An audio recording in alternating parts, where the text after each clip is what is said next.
Viral video seorang pemuda blokade Jalan Nologaten Sleman pakai bangku angkringan, diduga gegara mabuk. Tengah beredar video yang memperlihatkan aksi nekat seorang pemuda menutup jalan viral di media sosial. Berdasarkan keterangan, peristiwa itu terjadi di Nologaten, Catur Tunggal, Depok, Sleman, pada Sabtu tanggal 4 Januari tahun 2025 pagi. Video tersebut viral usai diunggah oleh akun Instagram @merapi_uncover. Dalam video tersebut, tampak seorang pria yang berusaha memblokade jalan raya. Ia menutup jalan-jalan dengan cara menggeser bangku di sekitar angkringan.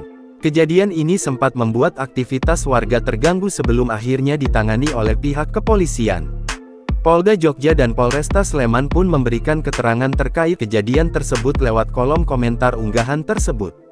Dalam keterangannya disebutkan, kejadian tersebut diakibatkan oleh seorang warga bernama Wenceslaus Weatoa, 23, yang mabuk, kemudian menggeser-geser bangku di angkringan, jelas pihak kepolisian. Beruntung, tidak ada kerugian material maupun korban jiwa akibat kejadian ini. Pemuda tersebut telah diamankan di Polsek Depok Barat sembari menunggu dijemput oleh pihak keluarganya.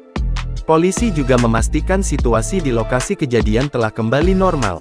Terima kasih informasinya. Petugas kami yang berseragam maupun tidak berseragam sudah berada di lokasi untuk memastikan aktivitas masyarakat berjalan normal, tambah akun @poldajogja. Download Tribun X sekarang, menghadirkan lokal menjadi Indonesia.